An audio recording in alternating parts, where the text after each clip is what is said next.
It's a pleasure to be here. It's my first time in Armenia, and a real pleasure. And thanks to the organizers of the Yerevan Dialogue.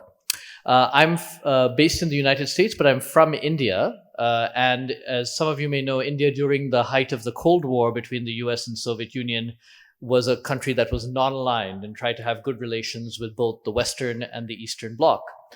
Today, we find ourselves in a very different situation where we almost have to struggle to be non-aligned, except this time between the United States and Europe. Such is the state of transatlantic relations, it sometimes appears. And while that might be a slight exaggeration, there is sometimes something to it. And whether it's a common defense agenda, or whether it is issues of trade and investment, there are growing concerns about the future of that partnership. This is what I hope we can discuss with our illustrious panel here over the next 50 minutes or so, and also bring it to this region as well, to the Caucasus, and what the implications might be for the European periphery and for the South Caucasus. We'll start with Dimitris Kalkos, who's Secretary General for International Economic Affairs at Greece's Ministry of Foreign Affairs. Mr. Skalkos, maybe start off by giving us a sense of your, from Greece's point of view, how do you see the transatlantic economic relationship in particular? What are some of your concerns, and what do you hope Greece and Europe can do about it?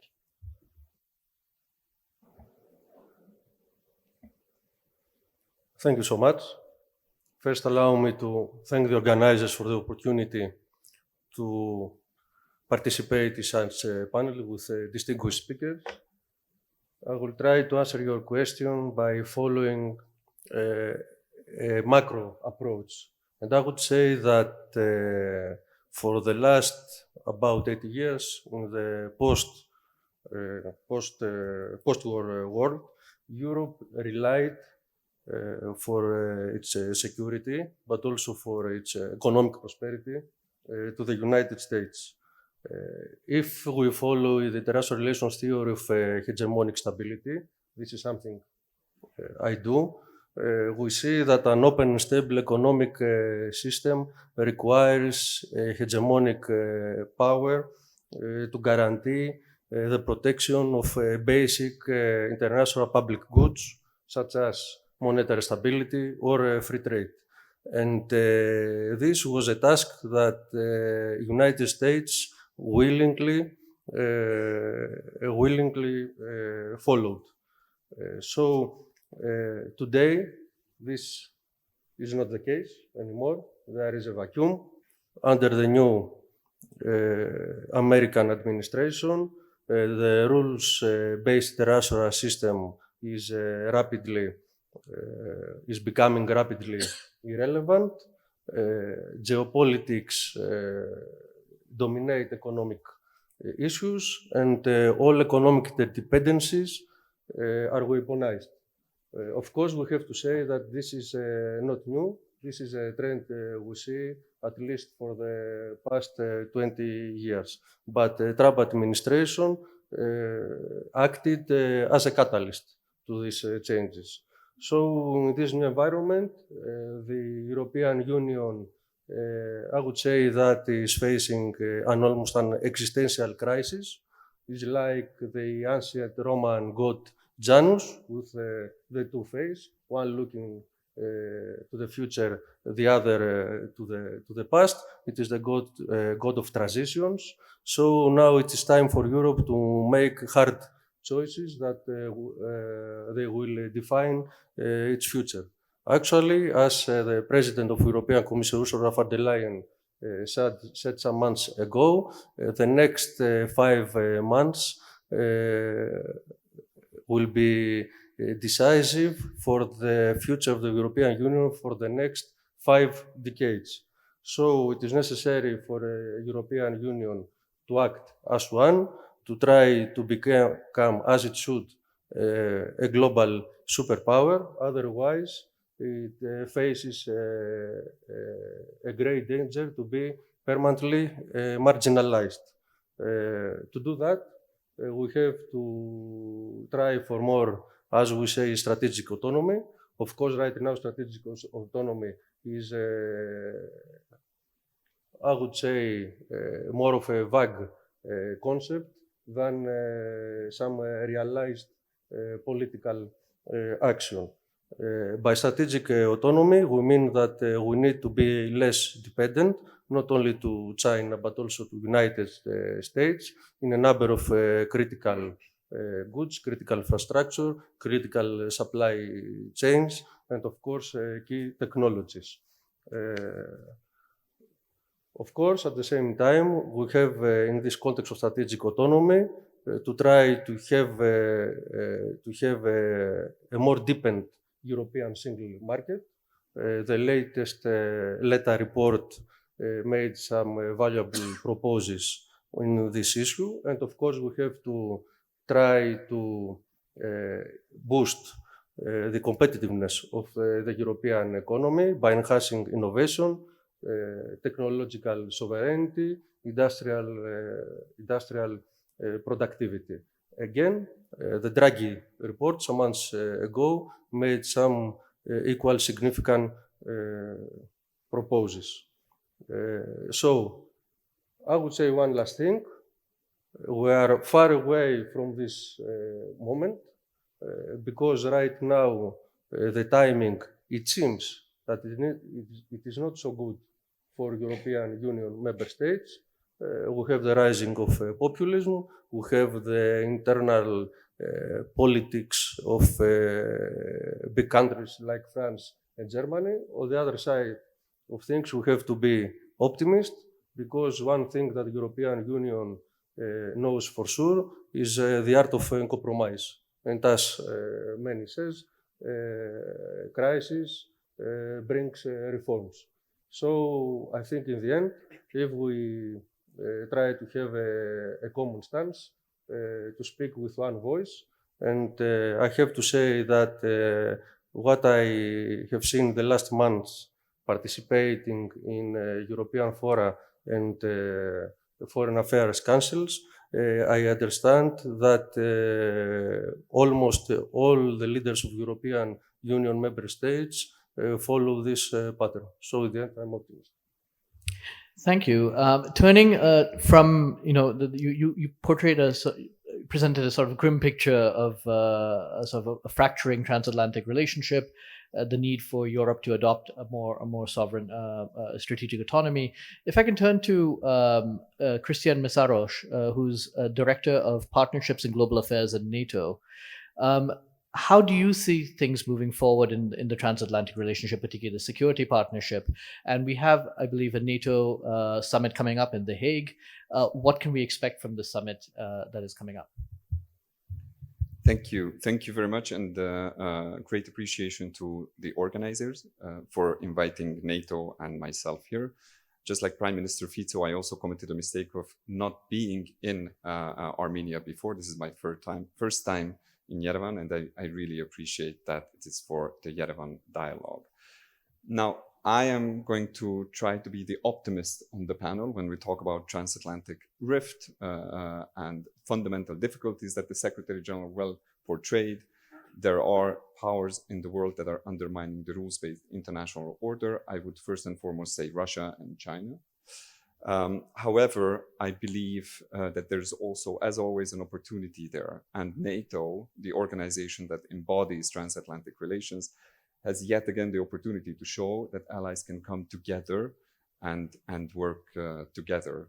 Indeed, as you mentioned, the NATO summit is coming up just in a month's time in The Hague, and we're preparing for that. And as Secretary General Mark Rutte says, this is going to be a summit where we can make NATO stronger, fairer, and more lethal. What he means by that, of course, is stronger, meaning more capabilities, more troops, not just for the sake of it, but given the challenges and the threats that we face are enormous, and we need to invest more in defense. And that links also to making the alliance fairer.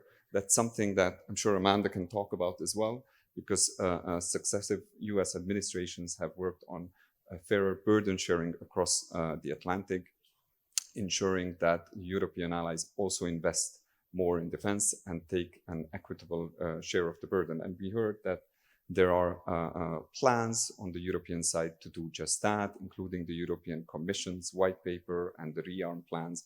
So it's quite hopeful that indeed defense investments in defense will increase.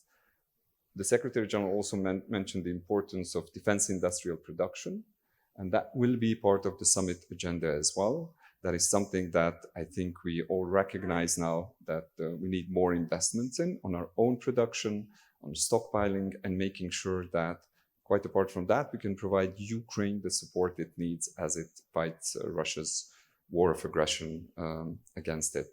So I forgot the piece on lethal, which is a scary word, but basically it means that NATO's deterrent is as strong that no adversary would think of attacking any ally, because the response would be lethal and devastating. So I hope that the summit in The Hague will show a more strong NATO and also embody a stronger, healthier transatlantic relationship. And I hope I will not be the only optimist after today's meeting and after The Hague as well. Thank you. If I can turn now to Amanda Sloat, who is professor at IE University in Spain, but until very recently was previously senior director at the U.S. National Security Council for Europe in the Biden administration. Amanda, how do transatlantic relations look from your standpoint, specifically U.S. commitments to European security? Do you share the more optimistic picture that we just heard? Well, first, let me add my thanks to the organizers and also my confession, along with others, that this is my first time in Yerevan, but certainly will not be my last, and delighted to be here in this beautiful city and also at the dialogue. Sadly, I am closer to the view of our Greek colleague than our NATO colleague in terms of my pessimism about the current state of the transatlantic relationship.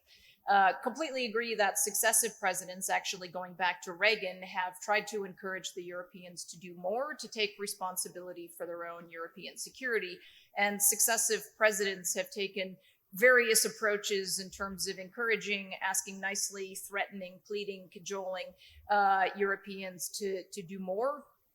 And unfortunately, we've remained in a situation where the U.S. is still doing the bulk of the spending and the work, which I think now in the second term of President Trump is likely to end. To be fair, there has been significant progress in Europe, especially in recent years. We now have 23 of 32 NATO allies meeting the defense spending target of 2% of GDP.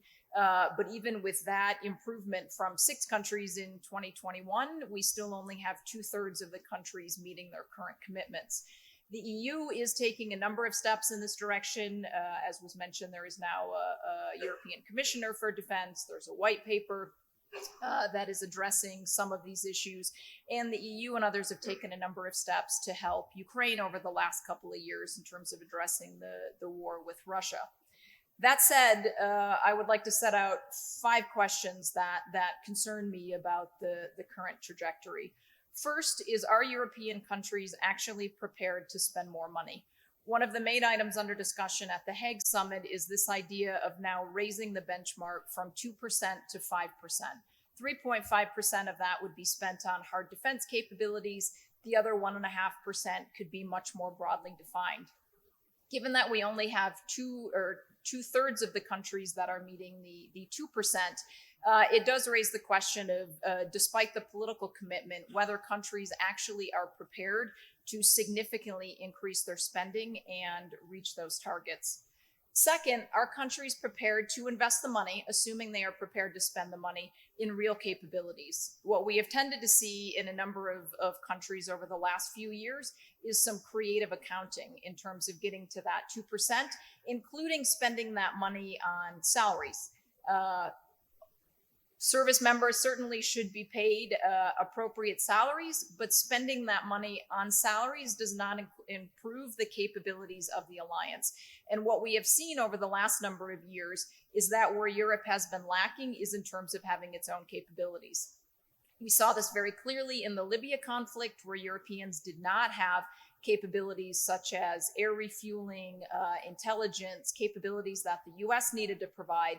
And even in recent months, where Europeans have been talking about developing some sort of coalition of the willing to help Ukraine on the ground, there still is an expectation of satellite and other intelligence enablers coming from the US to support a European readiness to put boots on the ground. The third question is there political will in Europe to actually start spending this money, and more importantly, to make the case to domestic publics about the need to do it? Thus far, there has not been a significant diplomatic engagement, public diplomacy engagement by leaders across Europe to make the case to the public about why hard decisions are going to need to be made in terms of spending, why some spending may need to shift from domestic priorities to foreign priorities. And I am concerned about this in the context of Europe now, especially in the context of the rising far right and rising populist parties.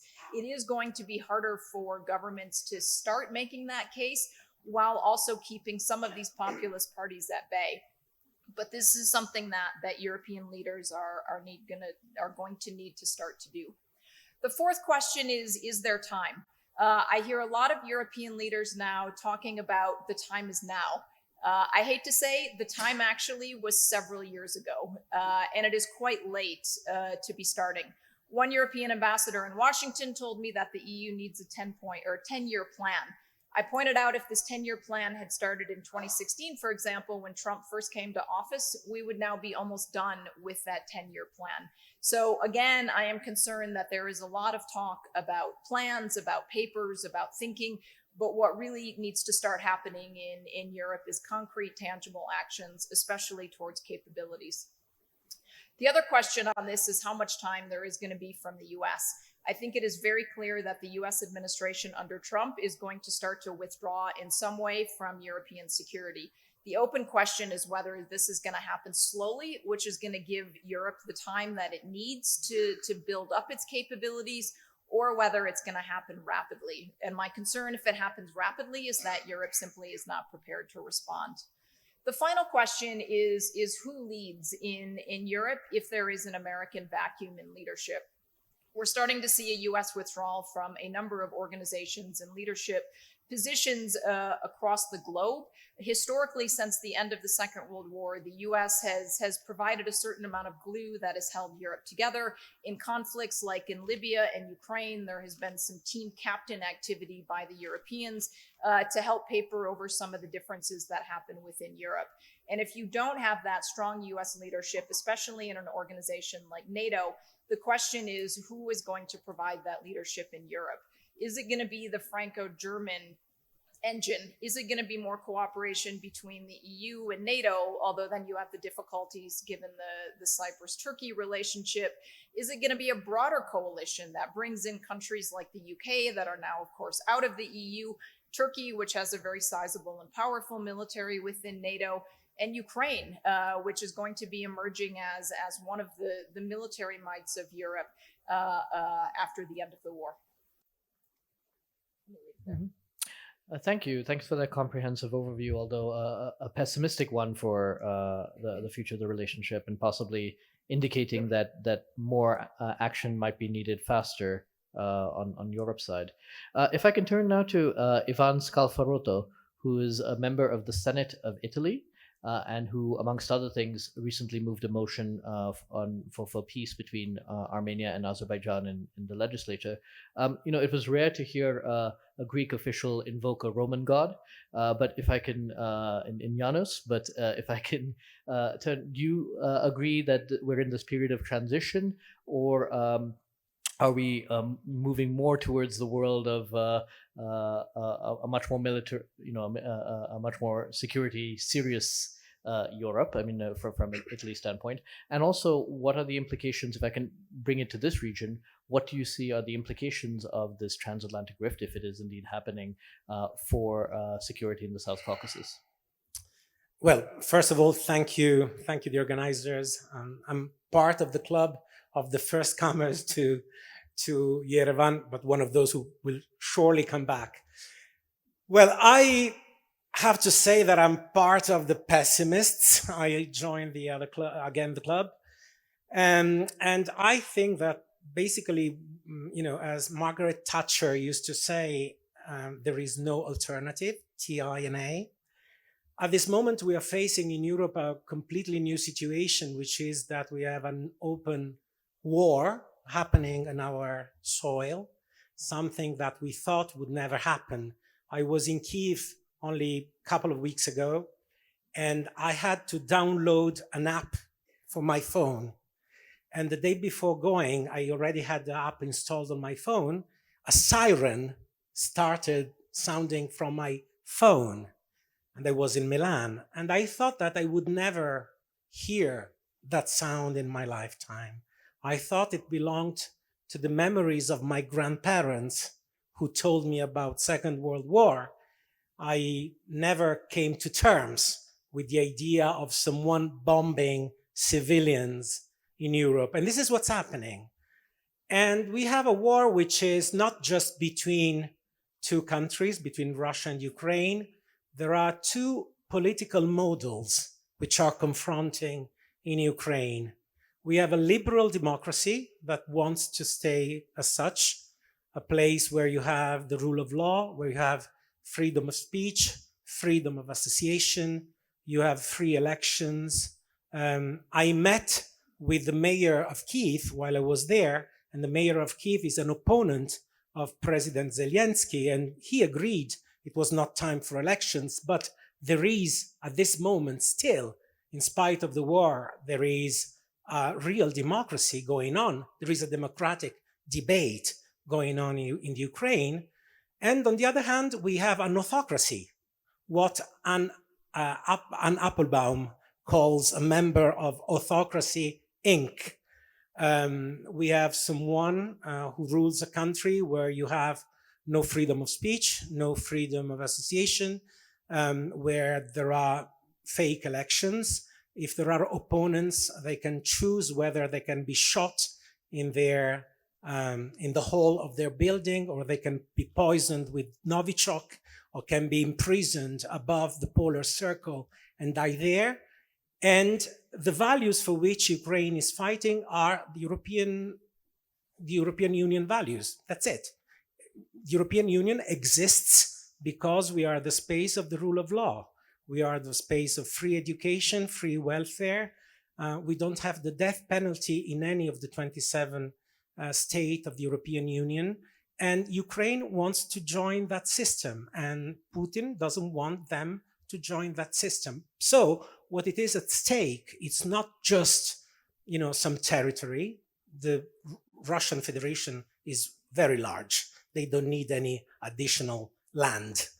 And if we want to protect Europe, we have to protect it ourselves, because it's clear that we cannot count on our American friends anymore. And I say this with real pain, because I'm a friend of the United States, and I believe in the United States of the Statue of Liberty. Within the Statue of Liberty, you can read, "Give me your poors, give me your humbles, give me those who lost their homes." That is not that country anymore. It has become a country where universities are penalized by the government because the government wants them to know something different from free research and free opinions. And so I think there's no choice. We Europeans either decide to come together to answer some of the questions that were asked before, or we will disappear, because we are a giant in economic terms, but politically we are nothing.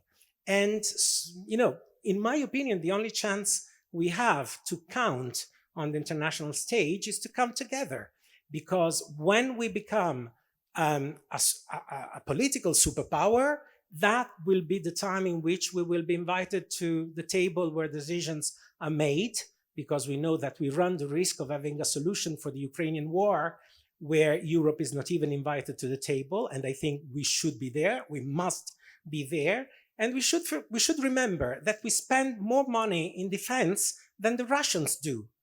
But the problem is that we have 27 different systems, And in order to coordinate those 27 systems, you basically waste money and you're not able to defend yourself.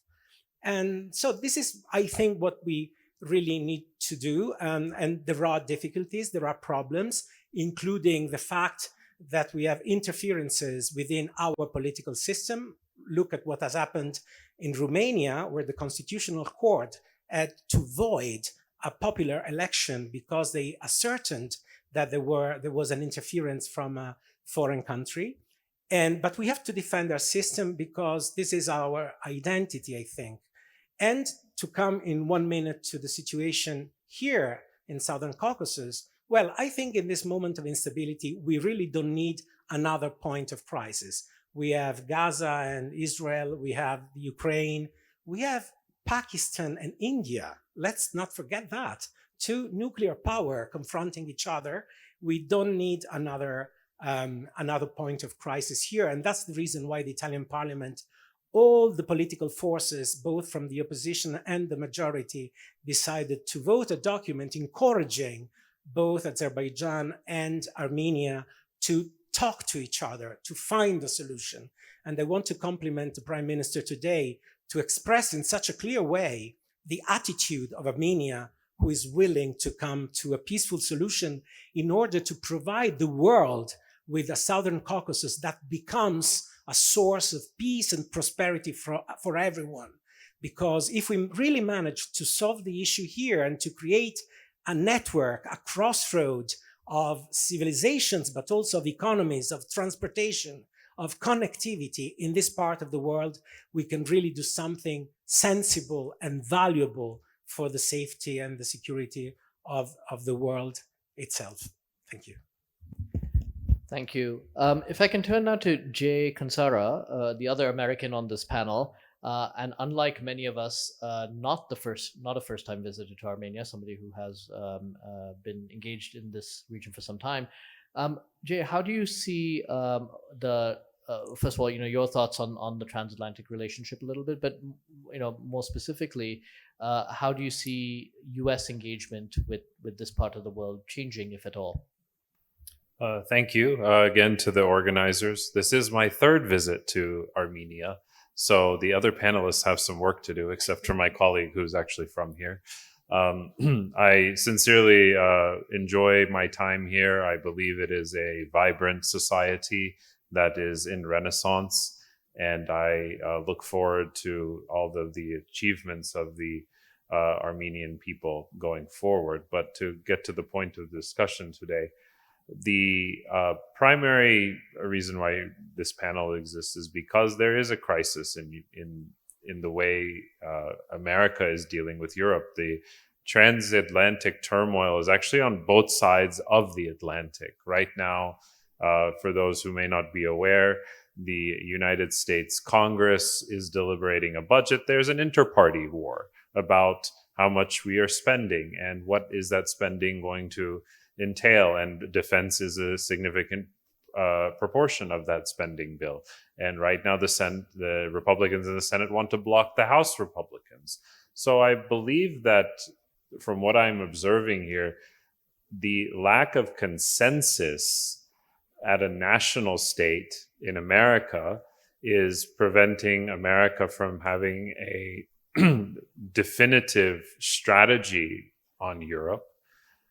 And then to my co-panelists' remarks about the 27 European Union states, even within these societies, there is a lack of consensus about what is the strategy at which Europe as a whole will engage in this new age, in new age conflicts. The NATO treaty was signed in the aftermath of World War II, and it really hasn't been updated since then. And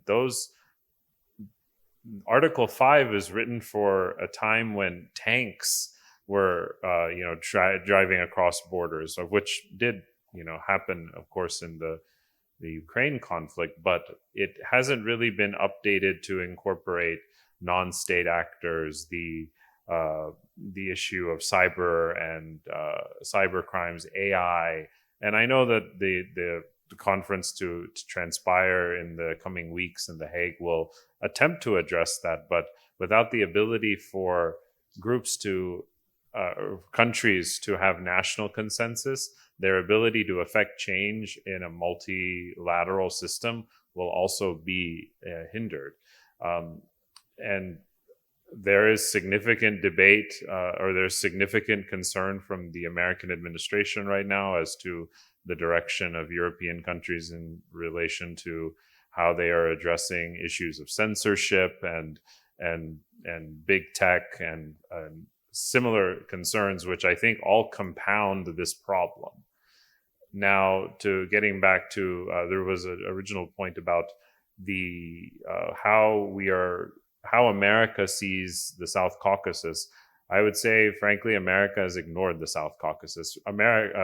Trump 1.0 completely ignored the Armenian conflict in totality. In fact, it was Richard Grenell, the former ambassador to Germany, and also was an acting DNI director, stated that it's not a conflict that America has any national security interest in. Well, I don't think that proved to be quite prescient on his part, considering now that the South Caucasus is demonstrating that it is an epicenter of significant geopolitical convergence of Russia, of Iran, of other countries in the region that depend on the South Caucasus stability for the ability for those greater powers to showcase their projections onto a world stage. So the South Caucasus theater, I hope, from my travels here as well as my interactions with our government partners as well as civic society partners, we are hoping that the Armenia-Azerbaijan conflict can come to some peaceful resolution through the signing of some accord or however these parties come together. But there are significant enough challenges, and I will state those in 3 challenges. One, how will Europe address the Armenian conflict with respect to its ability to integrate Armenia into its family? I believe the European there's a European conference to come up here in Yerevan, right? EPC. The European Political Community will be convening here in 2026. Then, second, how will Europe address its relationship with Turkey, which has demonstrated that they were going to continue to be an aggressor to many of the countries of Greece, Cyprus, etc. And then third, how is Europe going to be able to come to some consensus on its relationship with Russia, and then how is Armenia going to address its relationship with Russia that is historic as well as geostrategic in its own right? Thank you, Jay. Last but not least, if I can turn to Arek Kochinyan, who's president of the Research Center on Security Policy here in Armenia. You've heard now from both Americans and Europeans on where they see the relationship headed, some of the implications they think the spillover possible effects it might have for this part of the world. How do you see it sitting here in Yerevan? Thank you. I think that Armenia and the European Union found themselves in quite the same position at different periods of time, meaning that both sides at the hour of greatest need understood that probably it was a strategic mistake to have the level of dependency on an ally that both had. Of course, Armenia and EU had dependency on quite different allies, but nevertheless, methodologically, it was the same. There was this over-dependency on the ally, and in the hour of greatest need, it proved to be a strategic mistake for both. Now, out of this, there are consequences that should be taken. And here in Yerevan, I would say that the biggest question that is constantly raised is whether the European Union will show enough political will, political energy, and resources and effectiveness to solve the issue, to show enough of geopolitical sovereignty and ability to solve difficult geopolitical problems and to answer the threats that it is meeting. Out of those threats, of course, the biggest one is the threat coming from Russia and the conflict in Ukraine. And that is particularly important in this part of the world because, in my opinion, the war in Ukraine, it's not just about Ukraine. And first and foremost, it's about whole of the so-called post-Soviet space. Because Ukraine is not the first one. There was Georgia prior to Ukraine, and definitely is not going to be the last one.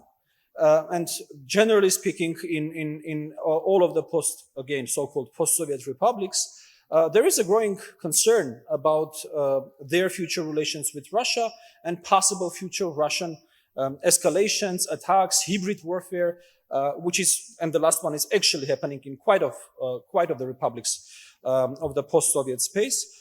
And in this trajectory, again, the most important thing, whether the European Union will find enough of political will and energy within itself to be able to withstand this. But here, even if the European Union will find enough political will, energy, resources, I would like to repeat a point raised by Amanda, whether there is still time. Even if all of the resources, all of the political will, energy will be there, will be implemented to solve these issues, I think there is a great issue of time and the missed time since probably 2016 or even prior to that, probably since 2014, or even maybe prior to the 2008 when the first conflict in Georgia happened. Also, there is a question very often raised here in Yerevan, whether the transatlantic community, or as we call it in this part of the world, the collective West, is still a reality. Can we describe it as a political reality, or whether it's more of a wishful thinking? And that's a big question for South Caucasus, because we are in the middle of this great regional powers, great worldwide powers with a competition in this region, and Russia, China, regional powers. They're not ashamed to use brute force. They are not to use economic force in this part of the world. There is this quite vivid example, in my opinion. Approximately at the same time, 3 South Caucasian republics signed strategic partnerships. Armenia signed a strategic partnership with the United States of America, while Azerbaijan and Georgia signed a strategic partnership with China. Now, since then, we have seen pretty decent, pretty impressive investments from the Chinese side to the other 2 republics, to Georgia and Azerbaijan. There is a growing commitment. There is a growing Chinese presence in these 2 republics. While Armenia, which basically betted on the United States and signed the strategic partnership with the United States, it's been more than, if I'm not mistaken, almost a half of a year have passed since the signature of the agreement, and not a single article from the agreement has been implemented so far. While there are very minor, very technical elements that could have been done. But even that wasn't done. And I think this is a very vivid example of what's going on in South Caucasus, where other centers of geopolitical power are significantly more active, significantly more successful in the implementation of political and economic and infrastructural projects compared to the West.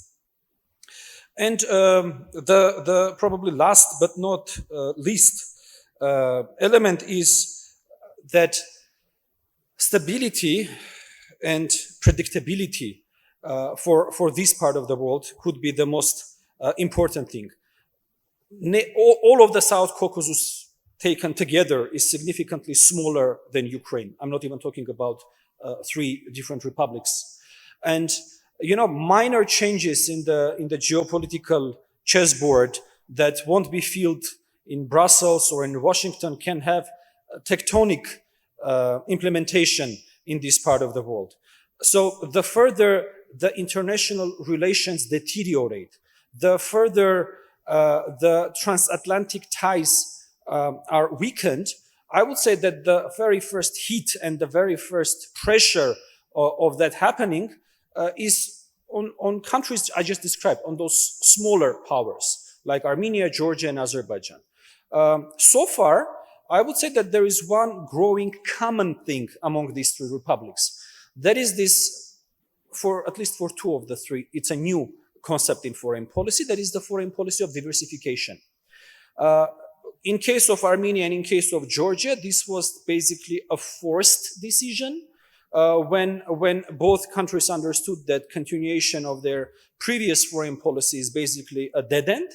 And they introduced this new concept of the diversification of foreign policy. Azerbaijan was basically doing it for a decade at least, which creates some new reality where, for the first time in the rememberable history, let's say, the three South Caucasian republics have more or less the same foreign policy agenda concept, which is, as I described, the diversification of foreign policy. That might create success, that might create chance of success.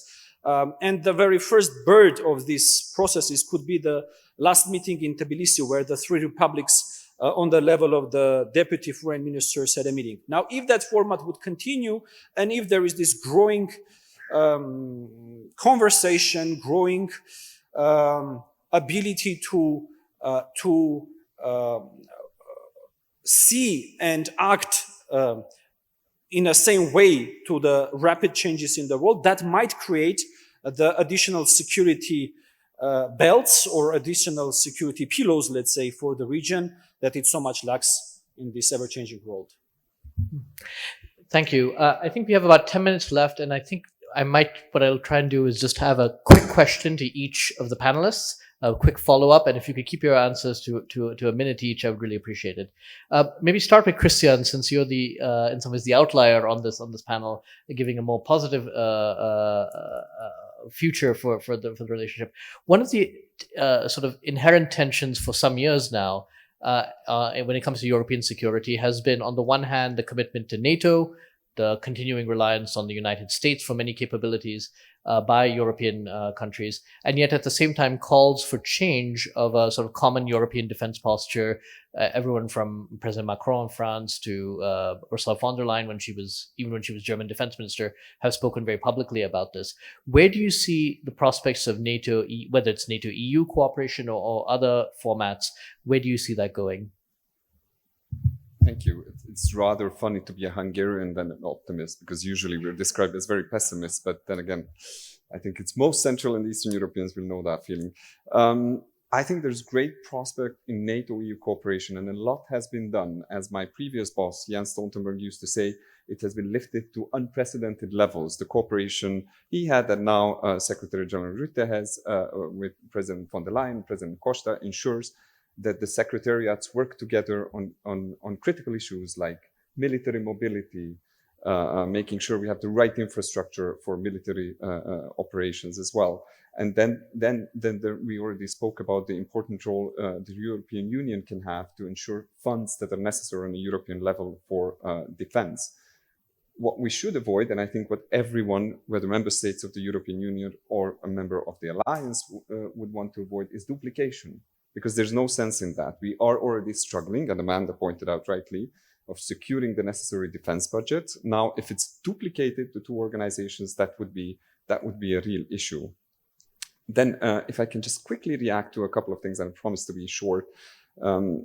Jay mentioned that the Washington Treaty has not been updated since 1949. Thank God. Otherwise, we would have been wasting time on endless negotiations and need to do again and again an update, which at the end of the day was not really needed, because what we have seen through the decades is NATO, based on the Washington Treaty and its simplicity, has been able to adapt.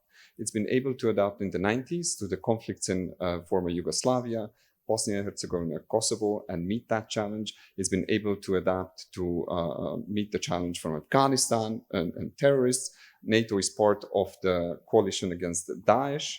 And then you mentioned cyber, and allies agreed a few years back that a cyber attack can amount to Article 5 situation as well. So if there's one success in NATO, that's adaptation. Then I will not even try to answer all the questions Amanda raised, but they're all very pertinent. Where I'm an optimist is, you mentioned the 5% target, and it's still under discussion what will be agreed by leaders, but you already see some allies, predictably on the eastern flank of the alliance, who are already meeting that or working towards that. Poland, the Baltic countries, but there are bigger allies like the UK who's also raising defense spending. So I think there is a recognition, there's a move towards that bigger defense spending, again, based on defense plans, which are based on the threats we have, and the capabilities that we need to meet those threats. I think where you're spot on, and I will not even try to answer, is political will, because that's absolutely key. Is there political will in the leaders of the countries to spend what is needed? We all know what's needed. We all know the threats, right? The question is if political leaders are willing to take the ownership of that, explain to their populations, and secure the necessary funds for that. So in my mind, that's the number one question. So actually, that's a great segue to the next two people I want to ask, which is Mr. Scalfarotto and Mr. Skalkos, which is essentially who do you see leading in Europe at this time? So maybe if you could both take those questions. Well, it's either the Europeans. I don't think it's something that can come, top down. I think we have to be convinced that we need this. And frankly speaking, there's a lot to say about, and I won't, about the political debate. But there's one thing I want to say about one of the questions that I heard, which is, do we have time enough? And there is this beautiful beautiful proverb that I heard once that says that the best time to plant a tree was 20 years ago. But the second best time is now. So if you haven't done something in the past, this doesn't mean you should be doing things very, very quickly. And this is a matter of survival for us, I think. So at this stage, we haven't done it before. We have to do it now. We cannot count on the US umbrella anymore, I think. It's not reliable. But we need it. We desperately need it. Otherwise, we will be swept away. And this is the reason why some European countries are working together, including the UK that left the European Union. But, I'm not surprised that the new agreement between the UK and Europe is happening now. It is because those countries have started to talk again. So I think we have to do it now. There's no alternative. Tina. Mrs. Skalkos. Okay. If I remember correctly, your question: who's going to lead in Europe? Who should Europe look to for leadership? I want so much to say Greece, but I think it's not the right time, at least for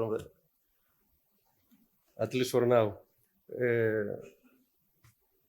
I would say that we have to put the question something different. In the near future, we won't see any particular country, any particular power to become superpower. We are entering the era of multipolarity, and it's even more difficult for European states. So I cannot see one of the European economies to take the lead. Of course, and this is the case, we can see European Union as a whole to take the lead. And I'm not a Hungarian, so I can be optimist in this. Of course, the time factor is crucial. On the other hand, time in politics is extremely relevant. Actually, Lenin, I think, is supposed to have said that there are decades that nothing happens, and events of decades happens just a few weeks. We are just starting to discuss about the next multi-annual framework in the European economy, and I can see that European member states have started to discuss real seriously about spending on defense or spending on competitiveness. I think we're not too far from United States. When I'm discussing strategic autonomy, I'm not referring to isolation or introversion. I'm discussing of a new relationship, a special relationship. United States is a strategic partner of us, strategic importance, even more, I would say, for a couple of reasons for Greece. So in the end, I think Greece, with its membership in the European Union as a whole, will find a consensus, a common ground with the United States, and let's hope that in the next decades, world will be better. Thank you. Amanda, you raised several questions, but there was certainly a doubtful tone to a lot of them, a certain degree of skepticism when it came to Europe's ability and speed at which it's able to take care of some of the changes. What is one thing that you would look for that would help to dispel some of your doubts? What's one thing that you look at and say, like, okay, things have changed really dramatically and are serious now? Concrete action. What would that concrete action look like? I think a significant increase in spending by countries, increased investment in capabilities. I think there is a lot of talk about will, there's a lot of talk about plan, there's a lot of talk about agreements, but I think, the saying is put your money where your mouth is. And I think we need to see countries actually stepping up and investing money in real capabilities. Okay.